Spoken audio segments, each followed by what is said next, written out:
La voix du... Je vais chanter ce cantique pour commencer. La voix du Seigneur m'appelle, prends ta croix et viens suis-moi. Je réponds, Sauveur fidèle, me voici, je suis à toi. Jusqu'au bout, je veux te suivre dans les bons, les mauvais jours. À toi pour mourir et vivre, à toi Jésus pour toujours. Mais le chemin du calvaire est étroit et périlleux. C'est un chemin solitaire, difficile et ténébreux.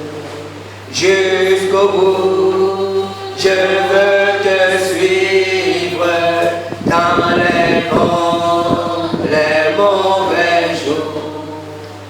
À toi pour mourir et vivre, à toi Jésus pour toujours.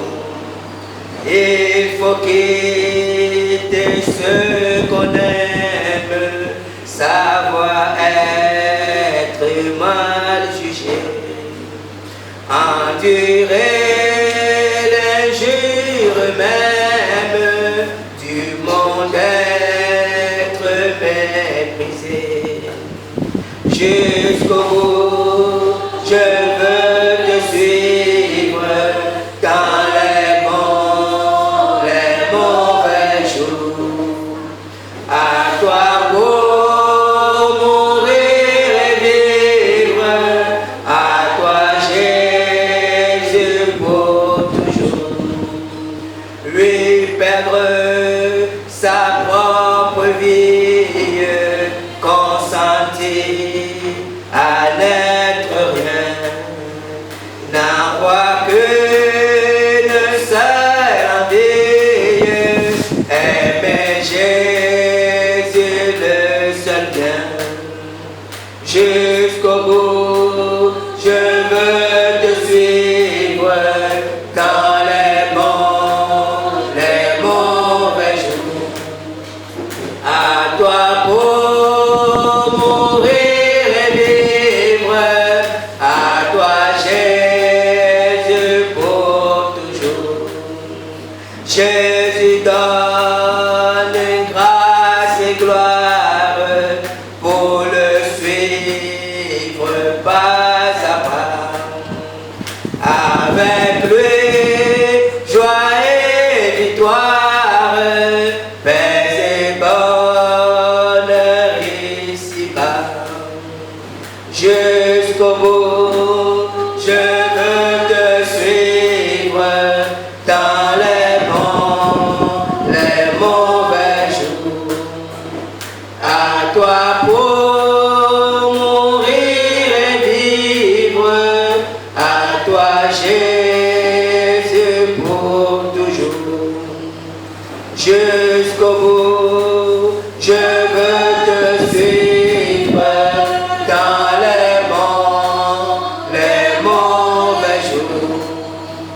À toi pour mourir et vivre, à toi Jésus pour toujours. Seigneur éternel, tendre Père, toi l'homme de douleur habitué à la souffrance, ce matin nous te bénissons, nous te louons, nous glorifions ton Saint-Nom. Nous te bénissons, nous te louons, nous vantons tes mérites, nous nous prosternons devant toi, Seigneur des armées. Merci, toi qui nous as choisis. Tu nous as choisis, tu nous as établis afin que nous portions du fruit. Ce matin, nous sommes rassemblés auprès de toi, Seigneur. Nous sommes réunis autour de toi, cher Saint-Esprit. Nous avons besoin que tu nous parles ce matin. Nous avons besoin que tu parles à un cœur ce matin. Nous avons besoin que tu délivres quelqu'un ce matin. Nous avons besoin que tu bénisses quelqu'un ce matin. Nous avons besoin que tu transformes un cœur ce matin. Nous avons besoin que tu transformes une vie ce matin. Dieu de grâce et de gloire, manifeste-toi, Seigneur des armées. Je me tiens devant toi comme un serviteur inutile. Parle-nous ce matin. À toi la gloire et l'honneur. Au nom puissant de Jésus. Amen. Amen. Donc on acclame le Seigneur. Ok, nous avons commencé depuis ce mois de novembre un terme. Nous avons mis le mois sous le signe de la foi. Et nous avons parlé de foi depuis le début de ce mois. Nous allons clôturer aujourd'hui avec le terme devenir un homme de foi. Devenir un homme de foi. Et notre texte de base, c'est Hébreux 11, verset 6. Or, sans la foi, il est impossible de lui être agréable. Car il faut que celui qui s'approche de Dieu croit que Dieu existe et qu'il est le rémunérateur de ceux qui le cherchent. Or, sans la foi, il est impossible d'être agréable à Dieu. La foi, on peut la comprendre de plusieurs manières, mais en réalité, lorsque on regarde un peu la Bible, ou lorsqu'on suit un peu le cheminement de certains hommes de Dieu, on comprendra que on ne naît pas avec la foi, ou dès qu'on vient à l'église, on n'a pas une foi solide, mais la foi peut grandir petit à petit et devenir une foi solide. On comprendra que sur le chemin de la foi, il y a plusieurs écueils, mais si nous sommes fidèles à Dieu, si nous nous attachons à Dieu, Dieu va finir par faire de nous des hommes et des femmes de foi. Et ce matin, nous allons voir ça. Grand 1, quelques rappels.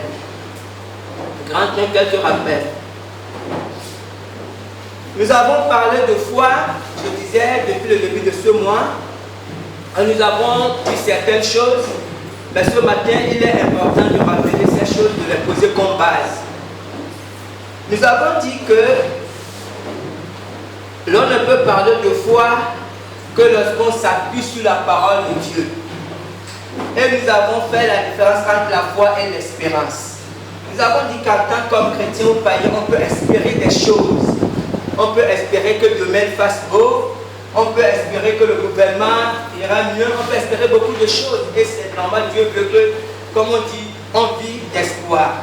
Mais lorsqu'on parle de foi, on fait référence à la parole de Dieu. Parce que la foi est soutenue forcément, obligatoirement, par la parole de Dieu.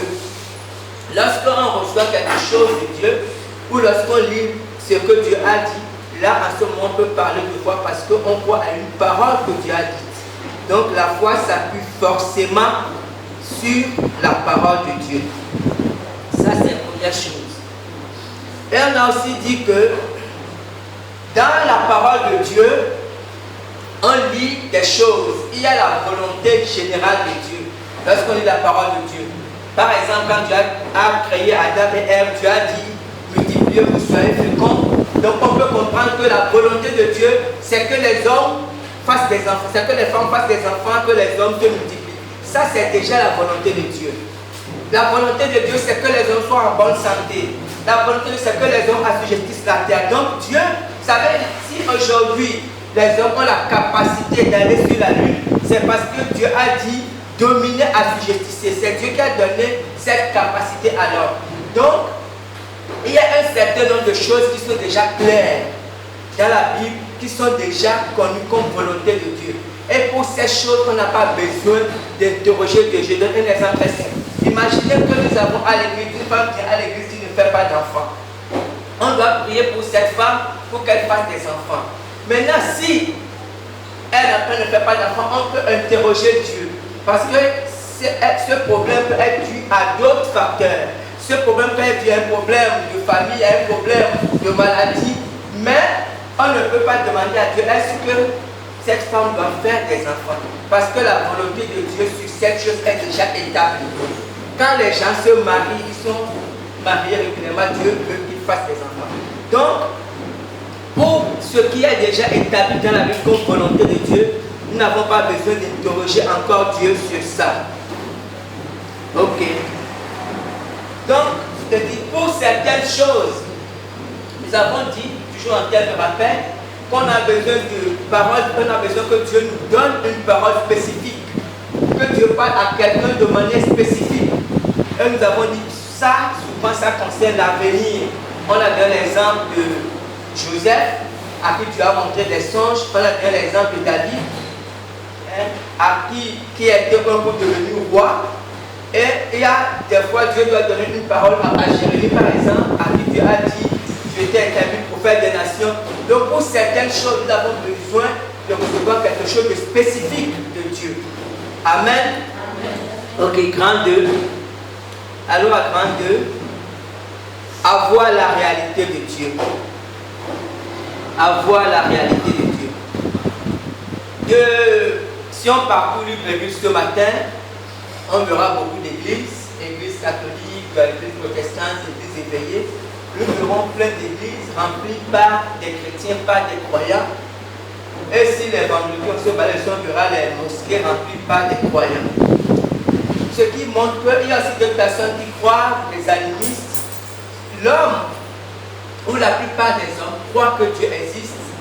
Et d'une certaine manière, beaucoup manifestent leur foi en Dieu. Ils vont à l'église, où ils pratiquent des choses pour manifester leur croyance en Dieu. Vous comprenez? Et on peut appeler ces gens ou ces femmes des hommes, des femmes de foi. Mais en réalité, devant les circonstances ou devant les situations difficiles, on se rend compte que ces gens ou nous-mêmes ne sont pas vraiment des hommes de foi. Vous comprenez? On se rend compte que ce n'est pas le fait de pratiquer une religion. Il y a plusieurs personnes qui vont à l'église, mais lorsqu'ils ont un coup dur, on va dire ça comme ça, on les retrouve chez les gangas, parce qu'ils se disent que non, Dieu est trop lent et Dieu ne répond pas vite, alors que chez les gangas, c'est... Donc ça veut dire que dans le fond, les gens se disent hommes, femmes de foi, mais dans le fond, ils ne le sont pas vraiment. Ils pratiquent une religion. Ce n'est pas mauvais. Mais pourquoi cela? Parce qu'en réalité, pour que quelqu'un ait la foi, quelle que soit la personne, il faut que cette personne ait une réalité de Dieu. Il faut que cette personne soit confrontée à une révélation de Dieu, une révélation spéciale. Et Dieu le sait. C'est pour ça que la plupart du temps, c'est Dieu même qui vient vers les gens. Si on prend l'exemple des églises éveillées, que la plupart de nos églises, souvent ceux qui restent dans les églises, c'est ceux dans la vie desquels Dieu a fait quelque chose de spécifique. Amen. Certains étaient malades, ils viennent à l'église, mais ils étaient malades, ils sont peut-être partis chez plusieurs gangas, où ils ont fait tout, mais la maladie était toujours là. Et quand ils viennent chez Dieu, on prie peut-être pour eux que la maladie part. Ou quelqu'un avait d'autres situations, où ils ont vu d'autres personnes, pas eux-mêmes, mais peut-être un membre de leur famille. En fait, à un moment donné, vous savez, Dieu, on ne le voit pas. C'est pour ça que pour que Dieu devienne réel dans notre vie, il faut que Dieu se manifeste. Il faut que Dieu se présente. Comprenez? Lisons Jean 9, verset 1 à 3. Quelque chose, on va lire d'abord ce début de verset. Jean 9, verset 1 à 3. Dans ce passage, il y avait un homme qui était aveugle de naissance. Cet homme était aveugle de naissance. Il est né aveugle. Mais vous savez que chez les Juifs, ce qui est vrai d'ailleurs, les Juifs, ils savaient que quelqu'un ne pouvait pas être aveugle de naissance comme ça. Parce qu'ils savaient qu'il y avait les malédictions qui pouvaient faire en sorte que quelqu'un soit né aveugle. Et c'était vrai, et c'est ce qui était dans la Bible dans Deutéronome. Donc comme cette personne, ce garçon était né aveugle, il est devenu un homme, les disciples de Jésus ont demandé à Jésus, lisons Jean 9, verset 1. Jésus vit en passant un homme aveugle de naissance. Ses disciples lui firent cette question: Rabbi, qui a péché, cet homme ou ses parents, pour qu'il soit né aveugle? Jésus répondit: ce n'est pas Ce n'est pas que lui ou ses parents aient péché, mais c'est afin que les œuvres de Dieu soient manifestées en lui. Amen. Voilà. Et je disais que chez les Juifs, c'était ça.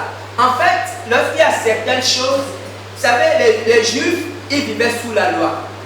Et sous la loi, les choses étaient manifestes, enfin les conséquences des péchés étaient physiques la plupart du temps. Ce qui fait que lorsque on voyait cet homme aveugle de naissance, les Juifs se disaient qu'il est né totalement dans la malédiction, dans l'impureté. Mais les disciples de Jésus ont eu le courage de poser la question à Jésus. Et Jésus leur a dit non, ce n'est pas que cet homme ait péché ou même que sa femme ait péché, mais c'est afin que les œuvres de Dieu se manifestent en lui. Et si vous continuez à lire le texte, vous verrez que après Jésus a guéri cet homme. Comprenez? Et lorsque Jésus a guéri cet homme est devenu une personne parce qu'il est guéri. Mais cet homme, lisons le verset 24, ce qui s'est passé en bas. Verset 24 à 34. On va lire quand même pour que vous compreniez. Verset 24 à 34. Les pharisiens appelèrent une seconde fois l'homme qui avait été aveugle et lui dit, donne gloire à Dieu, nous savons que cet homme est un pécheur. Il répondit, s'il est un pécheur, je le sais. Je sais une chose, c'est que j'étais aveugle et que maintenant je vois. Ils lui dirent, que t'a-t-il fait? Comment t'a-t-il ouvert les yeux? Il leur répondit, je vous l'ai déjà dit et vous n'avez pas écouté. Pourquoi voulez-vous l'entendre encore? Voulez-vous aussi devenir ses disciples? Il injuriait et dit, c'est toi qui es son disciple. Nous sommes disciples de Moïse. Nous savons que Dieu a parlé à Moïse, mais celui-ci nous ne savons d'où il est. Cet homme leur répondit, il est étonnant que vous ne sachiez d'où il est. Et cependant, il m'a ouvert les yeux. Nous savons que Dieu n'exauce pas les pécheurs, mais si quelqu'un l'honore et fait sa volonté, c'est celui-là qu'il exauce. Jamais on n'a entendu dire que quelqu'un ait ouvert les yeux d'un aveugle-né. Si cet homme ne venait pas de Dieu, il ne pouvait rien faire. Il lui répondit, tu es né tout entier dans le péché et tu nous enseignes et il le chassait. Comprenez? Il lui dit, tu es né tout entier dans le péché parce que c'était la coutume des Juifs. Mais voilà ici, Jésus a dit non. Cette personne n'avait pas péché. Mais il fallait que je fasse quelque chose dans sa vie. Jésus a dit, en fait, Jésus a voulu utiliser cet homme pour montrer, pour sauver d'abord sa famille, sauver sa famille et sauver d'autres personnes. Comprenez? Parce que Jésus a dit non, il fallait que cet homme ait la réalité de Dieu. Il fallait que quelque chose se passe dans sa vie.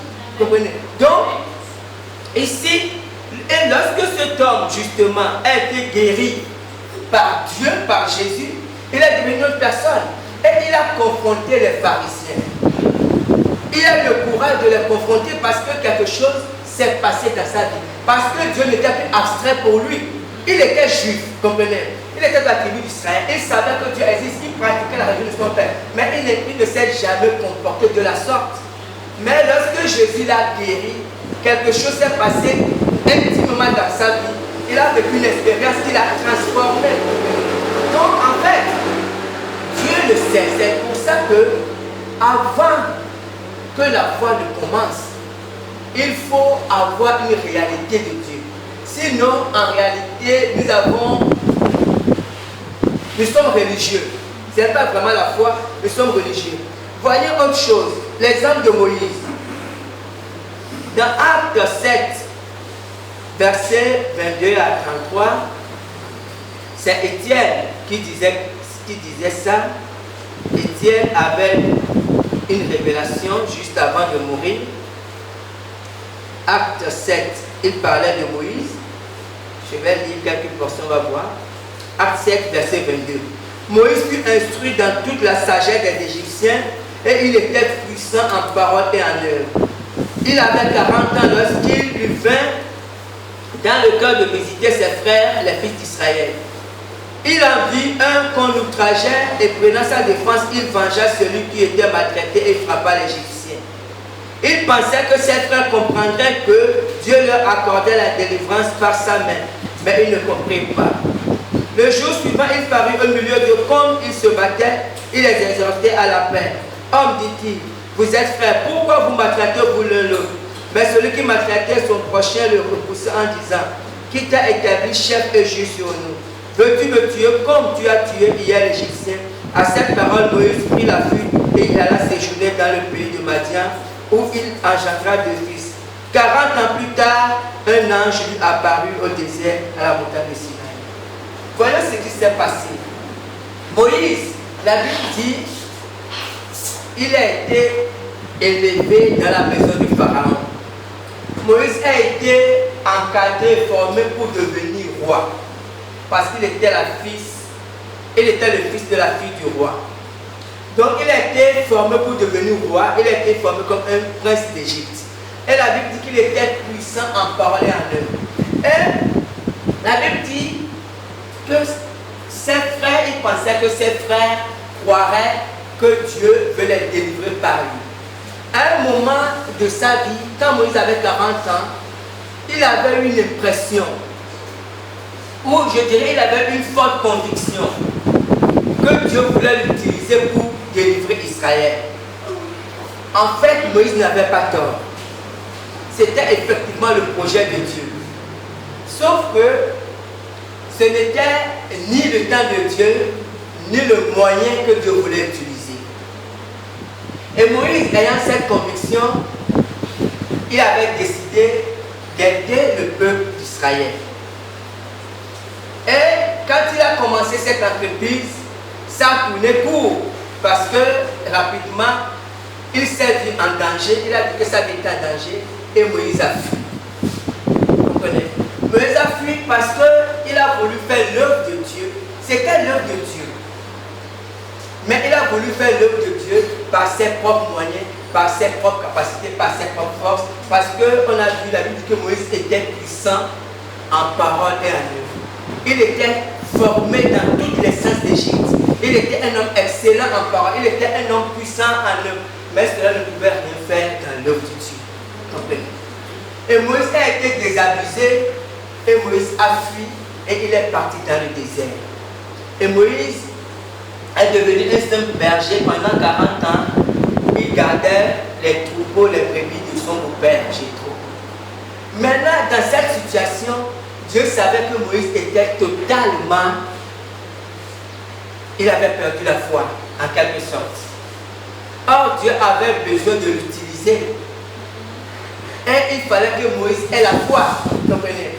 Donc, c'est pour ça que Dieu s'est révélé. La Bible dit, l'ange s'est révélé à Moïse. Quand on lit des Exodes, la Bible dit que Moïse voyait, il y avait un buisson qui était en feu, mais le buisson ne s'enflammait pas. La Bible dit que Moïse s'est détourné pour voir, mais qu'est-ce qui se passe? Et Moïse a entendu Dieu l'appeler directement. Comprenez?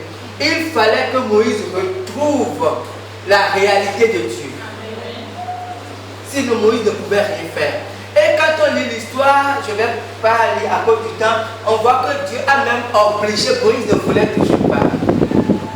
Dieu a dit, Moïse dit, non, moi je ne sais pas parler, envoie qui tu veux, mais moi, ça là, je ne suis pas dedans. Dieu, à un moment donné, Dieu a dit se fâcher contre Moïse. Et Dieu a dit, voici ton frère Aaron qui vient t'aider. Comprenez? Parce que Moïse, quand il avait 40 ans, quand il était jeune et fort parce que, en réalité, comptant sur lui-même, sur sa capacité, sur son excellence, il serait capable de faire quelque chose. Mais à 80 ans, il savait que là, il était déjà bien fatigué, puis de toute façon, il ne croyait plus. Et c'est sûrement que Dieu est venu vers lui. Comprenez? Donc, c'est pour ça qu'il est très important. Vous savez, quand on lit la Bible, le troisième exemple qu'on peut voir, c'est l'histoire de Samuel. Le jeune Samuel. On voit ça dans 1 Samuel, verset 3. 1 Samuel, chapitre 3, verset 1 à 12. 1 Samuel, chapitre 3, verset 1 à 12. La Bible dit, Samuel était jeune. Avant Samuel, il y avait un prophète qu'on appelait Élie qui était déjà vieux. Samuel était un jeune garçon, il était à côté d'Élie. Et ce jeune entendait une voix de l'Éternel, entendait quelqu'un l'appeler. Samuel, Samuel. Et lorsqu'il entendait cette voix, il allait vers Élie, il disait, Élie, mais tu m'as appelé? Élie dit, non, je ne t'ai pas appelé. Il repart, il dit, va dormir, il repart, il va dormir. La deuxième fois, il a entendu sa voix, quelqu'un l'appelait. Il repart encore, il dit, mais tu m'as appelé? Élie dit, mais moi je ne t'ai pas appelé. Samuel repart encore se coucher. Et la troisième fois, il repart encore chez Élie. Élie dit, non, je ne t'ai pas appelé. Élie a compris que c'est Dieu qui appelait l'enfant. Et Élie a dit à Samuel, si tu entends encore ta voix, dis, parle Seigneur, car ton serviteur écoute. Vous comprenez? Samuel était jeune. Et quand vous lisez l'histoire de Samuel, il a été l'un des plus grands prophètes de tout Israël. Il a vu Saül, il a vu David. Mais au début, depuis son jeune âge, il fallait que Dieu se révèle à lui. Vous comprenez? Et à partir de ce moment, Samuel avait la réalité de Dieu. Samuel savait que Dieu ne disait pas seulement Dieu est bon, non. Beaucoup de gens disent Dieu est bon, sans savoir vraiment ce qu'ils disent. Lorsque Samuel disait Dieu, il savait de quoi il parlait. Donc, lorsque nous devenons chrétiens, si nous n'avons pas encore, je dis, c'est très important. Nous aimons peut-être Dieu, nous venons à l'église, c'est une bonne chose. Si nous n'avons pas encore la réalité de Dieu, comme on va jeûner cette semaine, priez pour avoir la réalité de Dieu. Demandez à Dieu de faire quelque chose dans votre, quelque chose de spécial, quelque chose de spécifique. Sinon, vous ne serez que des religieux. Si Dieu ne se montre pas à vous, Dieu ne sera jamais réel pour vous. Vous comprenez? Parce qu'on parle ce matin de Dieu, mais personne parmi nous ne voit Dieu. Or, il y a des gens qui ont vu Dieu agir de manière spéciale dans leur vie, de manière spécifique dans leur vie. Et Dieu devient différent pour ces personnes. Certains ont été guéris miraculeusement. Certains ont vu d'autres personnes être guéries. Vous comprenez? Donc, ceux qui n'ont pas, mais qui ont vu d'autres personnes, qui ont vu Dieu à l'œuvre, ils peuvent aussi témoigner de Dieu. Vous comprenez? Donc, c'est très, très important. Très important. Nous devons chercher, si nous allons à l'église, sans avoir vu Dieu agir, ou puissamment dans notre vie, ou puissamment dans la vie de quelqu'un de proche, nous devons demander à Dieu que nous voulons le voir. Nous voulons le voir agir de manière spécifique, de manière spéciale dans notre vie. Si nous avons un souci, un problème qui nous embête, nous pouvons demander à Dieu que nous voulons qu'il agisse dans ce problème parce que nous voulons le voir agir de manière spéciale. Nous voulons le découvrir. C'est fondamental pour notre foi. Sinon, honnêtement, même si nous faisons 20 ans à l'église, nous ne serons que des religieux. Amen. Amen. Grand 3, l'apprentissage d'Abraham. Abraham est devenu le père de la foi. Il est devenu le père de tous les croyants. Il était le père des Juifs. Il est aussi notre père parce qu'aujourd'hui nous sommes des hommes et des femmes de foi. Vous comprenez? Dans Genèse 22, que nous allons lire plus tard, Dieu a déclaré à Abraham que tu seras père d'une multitude de nations. Parce qu'Abraham a fait quelque chose d'extraordinaire qu'on va voir tout à l'heure. Mais l'histoire d'Abraham n'a pas commencé comme ça. Abraham a marché avec Dieu petit à petit pendant 25 ans avant de manifester une foi extraordinaire. Pendant 25 ans, Abraham a appris à connaître Dieu, à voir de quoi Dieu était capable, à connaître la fidélité de Dieu. Amen. Amen. Mettons grand A, la vocation d'Abraham. Ça se passe dans Genèse 12, versets 1 à 15. La vocation ou l'appel d'Abraham. Comment Dieu a appelé Abraham. Je disais tout à l'heure que pour avoir la foi, le début est important. Il faut forcément qu'on ait une réalité de Dieu. Lisons cette histoire. L'Éternel dit à Abraham, va-t'en de ton pays, de ta patrie et de la maison de ton père dans le pays que je te montrerai. Je ferai de toi une grande nation et je te bénirai. Je rendrai ton nom grand et tu seras une source de bénédiction. Je bénirai ceux qui te béniront et je maudirai ceux qui te maudiront. Et toutes les familles de la terre seront bénies en toi. Abraham partit comme l'Éternel lui avait dit et l'autre partit avec lui. Abraham était âgé de 75 ans lorsqu'il sortit de Charan. Abraham prit Sarai, sa femme, et Lot, fils de son frère, avec tous les biens qu'il possédait et les serviteurs qu'il avait acquis à Charan. Il partit pour aller dans le pays de Canaan et ils arrivèrent au pays de Canaan. Amen. Dans cette histoire, la Bible dit que Dieu s'est montré à Abraham et que Dieu a parlé à Abraham. La Bible ne détaille pas ici comment s'est passé le premier contact de Dieu avec Abraham. La Bible ne dit pas si Dieu s'est montré de façon extraordinaire, si Dieu a fait un miracle. Non, la Bible ne détaille pas ça. Parce qu'il faut qu'on sache qu'Abraham, avant cela, était païen. Abraham, il était chaldéen, il vivait comme nos ancêtres vivaient, ses parents étaient païens. Vous comprenez? Ça veut dire qu'il adorait d'autres dieux. Et Dieu lui dit, sors de ta famille, de ta patrie. Tu vois, donc Dieu lui dit de sortir de son pays, de laisser tomber sa famille et d'aller dans un pays inconnu. Elle a dit qu'Abraham est parti. Il a pris sa famille, il a pris ses serviteurs, et il a pris aussi avec lui son neveu. Et Abraham est parti. Donc il a eu un contact avec Dieu, on ne sait pas comment, mais toujours est-il que ce contact a dû être tellement important pour qu'Abraham décide de partir. Parce que là, il venait d'abandonner ses dieux, de sa culture, il a abandonné père et mère, tout le monde, et il est parti. Mais comme il ne voulait pas partir totalement, il ne voulait pas se couper totalement de sa famille, il est quand même parti avec son neveu Lot. Et Abraham a fait ce que Dieu lui a dit. Donc Abraham a manifesté la foi, il a montré à Dieu qu'il avait confiance en lui jusqu'à un certain niveau. Et Abraham était dans ce pays. Maintenant, voyons grand B, première leçon de foi.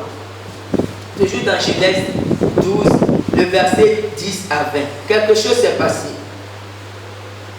Genèse 12, on vient au verset 10. Il y eut une famine dans le pays et Abraham descendit en Égypte pour y séjourner, car la famine était grande dans le pays. Comme il était prêt d'entrer en Égypte, il dit à Sarai, sa femme, voici, je sais que tu es une femme belle de figure. Quand les Égyptiens te verront, ils diront, c'est sa femme, et ils me tueront et te laisseront la vie. Dis, je te prie que tu es ma sœur, afin que je sois bien traité à cause de toi et que mon âme vive grâce à toi. Lorsqu'Abraham vit arriver en Égypte, les Égyptiens virent que la femme était fort belle. Les grands de Pharaon la virent aussi et la vantèrent à Pharaon. Et la femme fut amenée dans la maison de Pharaon. Il traita bien Abraham à cause d'elle, et Abraham reçut des brebis, des bœufs, des ânes, des serviteurs et des servantes, des ânesses et des chameaux. Mais l'Éternel frappa de grands plaies Pharaon et sa maison au sujet de Sarai, femme d'Abraham. Alors Pharaon appela Abraham et dit, qu'est-ce que tu m'as fait? Pourquoi ne m'as-tu pas déclaré que c'est ta femme? Pourquoi as-tu dit c'est ma sœur? Aussi l'ai-je prise pour ma femme. Maintenant voici ta femme, prends-la et va-t'en. Et Pharaon donna ordre à ses gens de le renvoyer, lui et sa femme, avec tout ce qui lui appartenait. Amen. Amen. Voilà une histoire. Nous venons de voir qu'Abraham a fait exactement ce que Dieu lui a dit. Et il est parti, il a abandonné sa famille, il est parti dans un autre territoire avec sa femme, avec, il n'avait pas encore d'enfant, avec ses serviteurs, ses filles et son neveu. Maintenant, quelques temps après, la Bible dit qu'il y avait une famille. Et la Bible dit que la famille était forte. C'était une famille sérieuse. La Bible ne nous dit pas si Abraham a interrogé Dieu. Parce que c'est Dieu qui lui a dit d'aller là-bas. Comprenez? Il était avec sa famille, tranquille. Dieu lui a dit, va là-bas, va là où je vais t'envoyer. Et Abraham est exactement là où Dieu l'a envoyé. Et voilà qu'il y a une famille sérieuse qui menace maintenant sa famille, sa femme, ses brebis, tout ça. Et je disais que Dieu le dit, la Bible ne dit rien. Si Abraham a peut-être interrogé Dieu, que Dieu n'a pas répondu, on ne sait pas ce qui s'est passé. Mais toujours à un moment donné, Abraham a décidé de prendre les choses en main. Il a décidé de se débrouiller lui-même. Et la Bible dit, il descendit. Souvent quand la Bible dit, il descendit, ça donne aussi un peu l'impression d'un peu de chute. Et Abraham décide d'aller en Égypte parce que là-bas il y avait la nourriture. Vous comprenez? Il était peut-être fatigué d'attendre que Dieu fasse quelque chose. Et ayant décidé d'aller en Égypte, il s'est rendu compte que il va en Égypte comme ça, mais apparemment il avait une très belle femme. Et il sait que les Égyptiens là-bas, eux, ils ne faisaient pas de cadeaux. Donc il avait un souci. Donc il s'est arrangé avec sa femme. Pour que quand on va aller là-bas, ne dis pas que tu es ma femme parce que les gens arrivent de me tuer, dis que tu es ma soeur. Donc vous voyez, Abraham était un homme de Dieu. Il était un homme de Dieu. Mais il avait une situation, il était dans une situation où apparemment Dieu n'a pas répondu. Parce qu'il arrive des moments comme ça. On prie, mais Dieu ne dit rien. Mais ce n'est pas dire que Dieu n'est pas là, mais Dieu ne dit rien. Dieu se tait. Vous comprenez? Et Abraham, ne sachant plus quoi faire, ou ne pouvant plus attendre, choisit de faire les choses par ses propres moyens. Et quand il a choisi de faire par ses propres moyens, il est parti en Égypte et c'est ce qu'il craignait même qui est arrivé, puisque quand il est parti, effectivement, Pharaon a pris sa femme. Parce qu'il avait peur qu'on prenne sa femme et sa femme était justement prise. Comprenez? Mais Dieu a dû intervenir. La Bible dit que Dieu a frappé la maison de Pharaon. Si Dieu n'avait pas intervenu, Abraham était mal barré. Ça veut dire que sa femme était partie, il devait devenir le beau-frère de Pharaon.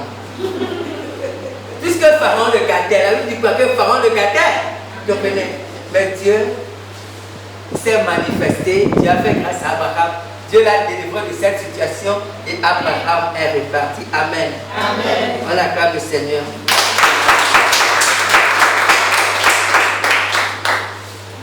Grand C, grandir dans l'amour. Et ça, on va voir ça dans Genèse 13, verset 1 à 12. C'est toujours l'histoire d'Abraham. On continue avec la marche de Père Abraham. Grand C, grandir dans l'amour. Abraham remonta d'Égypte vers le midi, lui, sa femme et tout ce qui lui appartenait, et Lot était avec lui. Abraham était très riche en troupeaux, en argent et en or. Il dirigea ses marches du midi jusqu'à Bethel, jusqu'au lieu où était sa tente au commencement entre Bethel et Haï, au lieu où était l'autel qu'il avait fait précédemment. Et là, Abraham invoqua le nom de l'Éternel. L'autre qui voyageait avec Abraham avait aussi des brebis, des bœufs et des tentes. Et la contrée était insuffisante pour qu'ils demeurassent ensemble, car leur bien était si considérable qu'ils ne pouvaient demeurer ensemble. Il y eut querelle entre les bergers des troupeaux d'Abraham et les bergers des troupeaux de Lot. Les Cananéens et les Phérésiens habitaient alors dans le pays. Abraham dit à Lot: qu'il n'y ait point, je te prie, de dispute entre moi et toi, entre mes bergers et tes bergers, car nous sommes frères. Tout le pays n'est-il pas devant toi?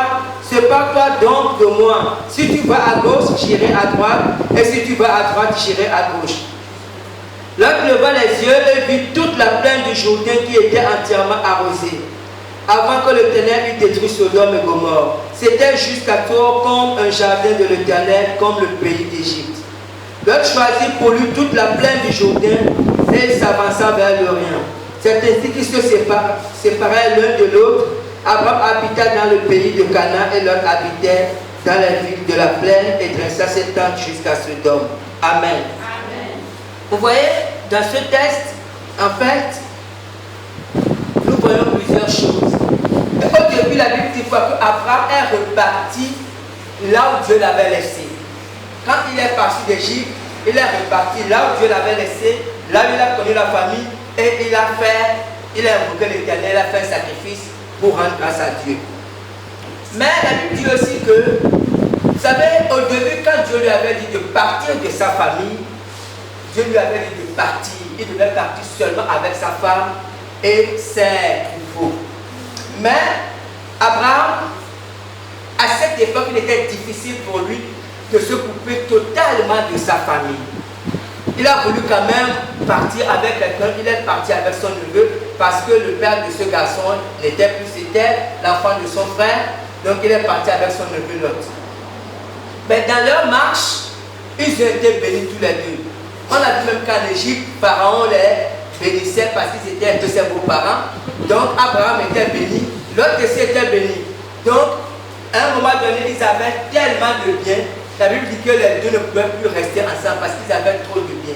Ils avaient des brebis, des troupeaux et beaucoup de serviteurs. Comprenez? Mais dans cette affaire, Abraham a recherché, Abraham a grandi dans l'amour. Son amour pour son neveu était au-dessus du ciel. Il fallait qu'ils se séparent. C'est Abraham qui était l'oncle d'abord. C'était le projet d'Abraham parce que c'est à lui que Dieu a parlé. Donc il était normal qu'Abraham choisisse un endroit et qu'il dise à son neveu, bon, moi je vais prendre ici, donc c'est mieux que toi tu ailles de ce côté, et l'homme n'aurait pas discuté. Parce que en fait, c'est son oncle qui l'avait pris avec lui. Mais dans cette affaire, Abraham a voulu laisser son neveu choisir. Donc Abraham, ce qu'il a fait, on voit ça dans le verset 9, il a voulu privilégier les intérêts de son neveu avant ses propres intérêts. C'était la première chose qu'il a faite. Il a dit, bon, choisis d'abord là où tu veux aller et je vais aller de l'autre côté. Vous comprenez? Donc Abraham a, première chose, ce verset 9, il a laissé son neveu choisir. Première leçon qu'on peut tirer de ce verset 9. Deuxième leçon qu'on peut tirer de ce même verset 9, c'est que Abraham, après avoir vécu l'expérience d'Égypte, il a préféré compter maintenant sur Dieu. Vous comprenez? On a vu il n'y a pas longtemps qu'Abraham, étant confronté à des difficultés, a décidé de faire par lui-même et il est parti à l'Égypte. Vous comprenez? Il est parti à l'Égypte, Pharaon l'a gâté, mais Dieu seul sait ce qu'il vivait dans son cœur. Donc, étant maintenant confronté à un autre problème avec son neveu, il ne voulait plus trop se battre. Il a préféré laisser Dieu régler ça. Donc il a dit à son neveu, choisis ce que tu veux. Parce qu'il a choisi de faire confiance à Dieu. Vous comprenez? Et effectivement, son neveu a choisi. Vous savez, lorsque son neveu a choisi, Abraham ne savait pas que son neveu choisissait une mauvaise partie. Il n'y a que Dieu qui le savait. Sinon, Abraham aurait dit à son neveu, ne choisis pas cette zone parce que là-bas, ce n'est pas bien. Vous comprenez? La Bible dit que son neveu, on voit ça au verset 10 à 11. La Bible dit que son neveu a regardé. Et il y avait une partie extraordinaire. Relisons. Verset 10 à 11. Lot leva les yeux et vit toute la plaine du Jourdain qui était entièrement arrosée. Avant que l'Éternel détruise Sodome et Gomorrhe. C'était juste à toi comme un jardin de l'Éternel, comme le pays d'Égypte. Lot choisit pour lui toute la plaine du Jourdain. Amen. Donc Lot a regardé une zone. Et cette zone était extraordinaire. Cette zone, la Bible dit que c'était comme le jardin de Dieu. Et Lot a choisi. Et dans cette histoire, on peut tirer une autre leçon que, vous savez, à chaque fois, lorsqu'on est chrétien, à chaque fois qu'on fait des choix par la chair, qu'on fait les choix par notre intelligence, par notre vue, par nos sens, on se trompe toujours. Tôt ou tard, c'est une... vous savez, Dieu nous a créés intelligents. Et Dieu nous a donné des sens. Mais nous devons aussi comprendre que quand Dieu a créé ces choses, Dieu les a créées dans le jardin d'Éden avant que le péché ne rentre. Donc lorsque le péché est entré dans l'homme, le péché a tout perverti. Ce qui fait que lorsque on choisit par nous-mêmes, nous sommes libres de le faire. C'est pour ça que notre verset, notre texte de base pour le jeûne de cette semaine, la Bible dit quoi? Tu ne sais pas que tu es aveugle. Comprenez? Oh, tu ne sais pas. Parce que nous voyons certaines choses, ou nous croyons certaines choses, alors que nous pouvons être totalement dans l'erreur. Comprenez? Et ici, Lot choisissait, il croyait faire un meilleur choix, un très bon choix. Alors qu'il choisissait une mauvaise partie. Si vous lisez, vous verrez que son choix a coûté après la vie à toute sa famille. Il a perdu sa femme, ses filles étaient, vous verrez que c'était la catastrophe. Donc, en tant que chrétien, nous devons faire très attention à nos sens ou à ce qui nous attire. Parce que tôt ou tard, ça peut s'avérer être la catastrophe. Amen. Amen. Ok, on va continuer, on va se centrer sur Abraham. Grandir, repartir avec Dieu. Dans Genèse 13, toujours verset 14 à 18, lorsque Dieu nous dit, la Bible nous dit, promesse de l'Éternel. Je lis, l'Éternel dit à Abraham, après que Lot se fut séparé de lui, lève les yeux et du lieu où tu regardes vers le nord et le midi, vers l'Orient et l'Occident, car tout le pays que tu vois, je le donnerai à toi et à ta postérité pour toujours. Je rendrai ta postérité comme la poussière de la terre, en sorte que si quelqu'un peut compter la poussière de la terre, ta postérité aussi sera comptée. Lève-toi, parcours le pays dans sa longueur et dans sa largeur, car je te le donnerai. Abraham leva ses tentes et vint habiter parmi les chiens de Mamré qui sont près des monts. Amen. Pourquoi ici Dieu est venu vers Abraham? Dieu lui a dit, lève-toi, parcours le pays. Pourquoi Dieu lui dit ça? Abraham venait de se séparer de son neveu.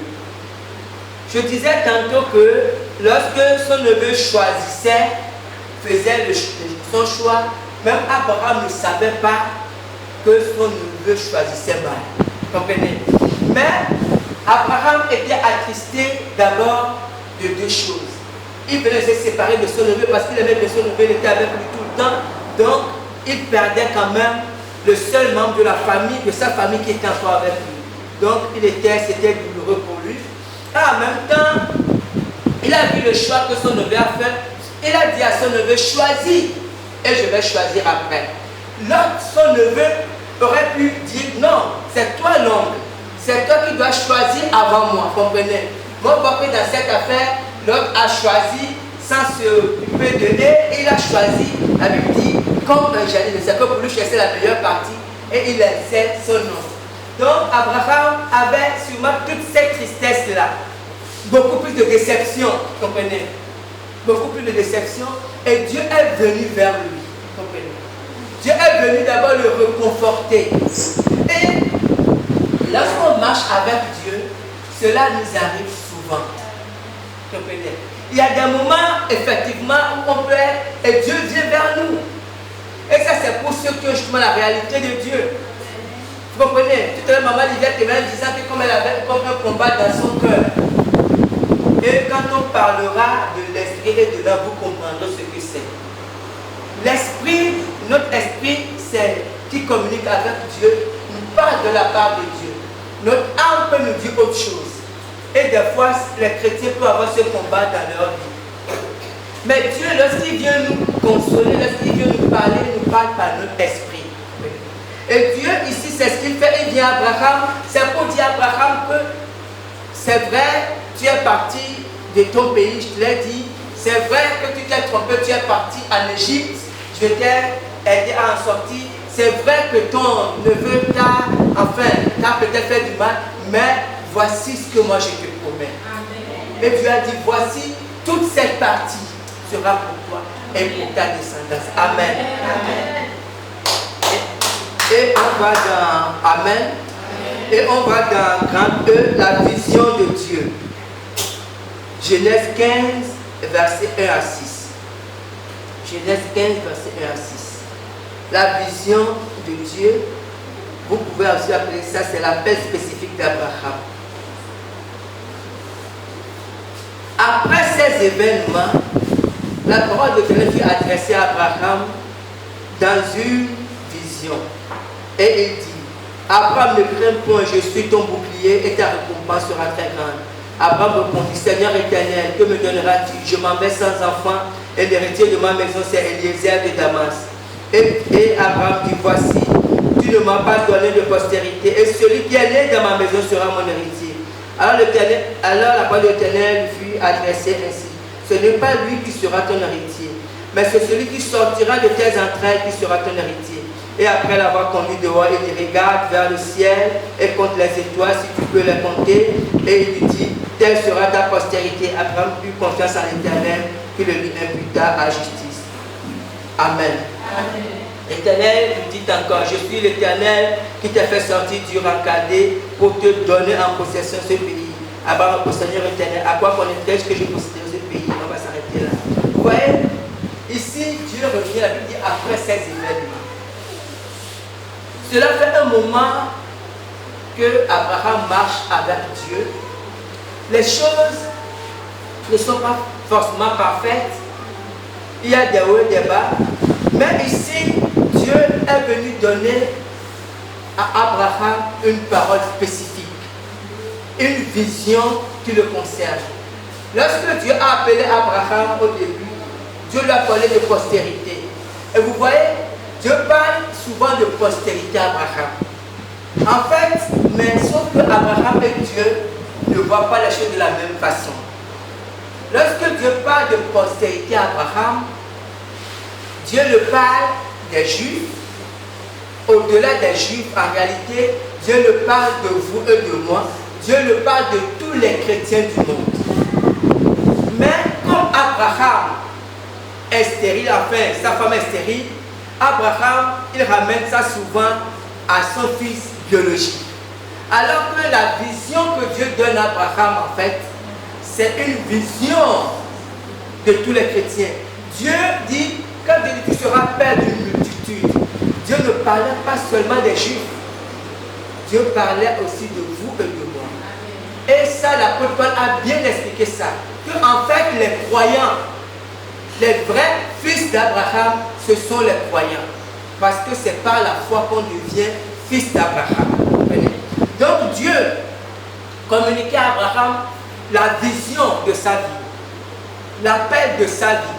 Mais Abraham, en fait, ne comprenait pas exactement ce que Dieu disait. Abraham ramenait ça à Isaac. Et c'est très important parce que lorsqu'on marche avec Dieu, à un moment donné, Dieu a besoin de nous parler, de nous communiquer l'appel. Ce pourquoi il nous a appelés. On a dit ça la semaine passée en parlant de Barnabas et de Saul. Amen. Amen. Ok, on va continuer. Ici. Ok. Tu vas aller prendre un peu. Ok. On était sur la vision. Grand F, le découragement. Ça, on va ça dans Genèse 16. On continue, bientôt on va terminer. Grand F, le découragement. Dans Genèse 16, verset 1 à 4, que nous allons lire. Genèse 16, verset 1 à 4. Qu'est-ce qui s'est passé dans Genèse? Sarai, femme d'Abraham, ne lui avait point donné d'enfant. Elle avait une servante égyptienne nommée Agar, et Sarai dit à Abraham, voici l'Éternel m'a rendu stérile. Viens, je te prie vers ma servante, peut-être aurais-je par elle des enfants. Abraham écouta la voix de Sarai. Alors Sarai, femme d'Abraham, prit Agar, l'Égyptienne, sa servante, et la donna pour femme à Abraham, son mari. Après qu'Abraham eut habité 10 ans dans le pays de Canaan. Elle dit, après qu'Abraham eut habité 10 ans dans le pays de Canaan, il est là vers Agar et elle devient enceinte. Amen. Vous voyez, ici, la Bible a fait le soin de dire, après qu'Abraham eut habité 10 ans dans le pays de Canaan. Dieu, on a dit que dès le départ, lorsque Dieu a parlé à Abraham, dans Genèse 12, Dieu a dit à Abraham, sors de ton pays, de ta patrie, de la famille de ton père, vers le pays que je te montrerai, je te bénirai, je te donnerai des enfants, tu auras une postérité. Donc Abraham,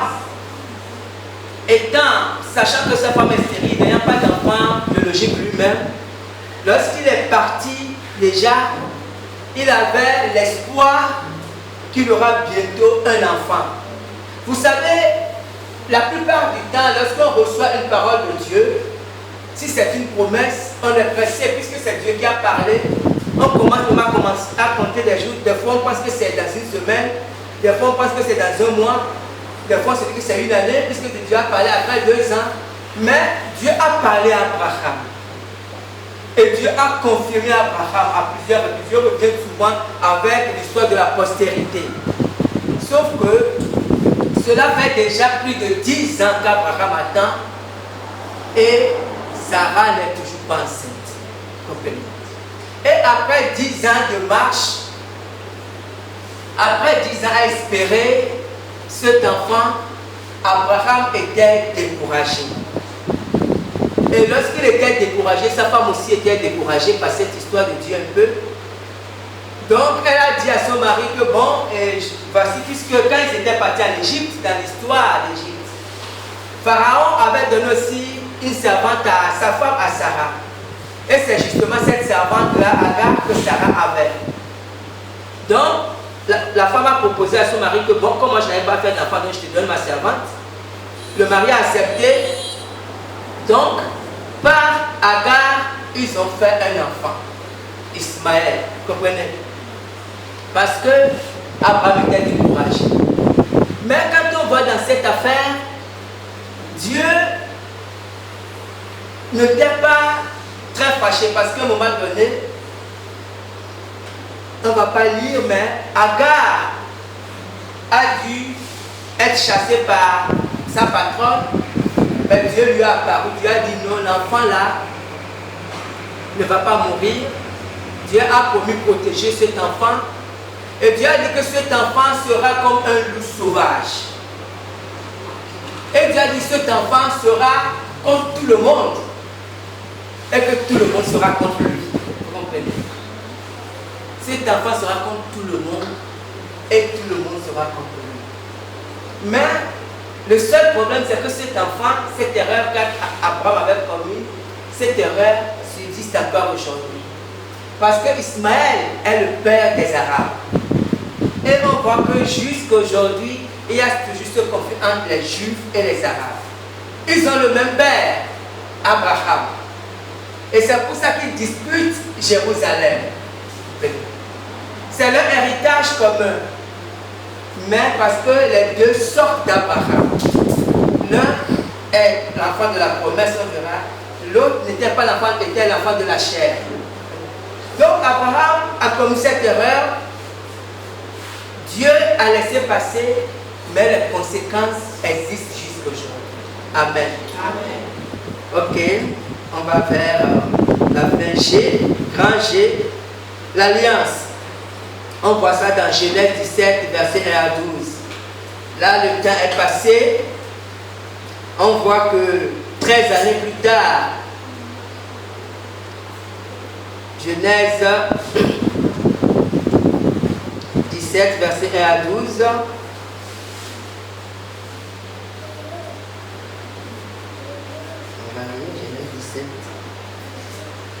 Lorsqu'Abraham fut âgé de 99 ans, l'Éternel apparut à Abraham et lui dit: Je suis le Dieu Tout-Puissant. Marche devant ma face et sois intègre. J'établirai mon alliance entre moi et toi. Je te multiplierai à l'infini. Abraham tomba sur sa face et Dieu lui parla en disant: Voici mon alliance que je fais avec toi. Tu deviendras père d'une multitude de nations. On ne t'appellera plus Abraham, mais ton nom sera Abraham. Car je te rendrai père d'une multitude de nations. Je te rendrai fécond à l'infini. Je ferai de toi des nations et des rois sortiront de toi. J'établirai mon alliance entre moi et toi et tes descendants après toi, selon leur génération. Ce sera une alliance perpétuelle, en vertu de laquelle je serai ton Dieu et celui de ta postérité après toi. Je te donnerai et à tes descendants après toi le pays que tu habites comme étranger, tout le pays de Canaan en possession perpétuelle, et je serai leur Dieu. Dieu dit à Abraham: Toi tu garderas mon alliance, toi et tes descendants après toi, selon leur génération. C'est ici mon alliance que vous garderez entre moi et vous, et ta postérité après toi. Tout mâle parmi vous sera circoncis. Vous vous circoncirez et ce sera un signe d'alliance entre moi et vous. À l'âge de 8 jours, Tout mâle parmi vous sera circoncis selon vos générations, qu'il soit né dans la maison ou qu'il soit acquis à prix d'argent, de tout fils étranger sans appartenir à ta race. Amen. Voyez,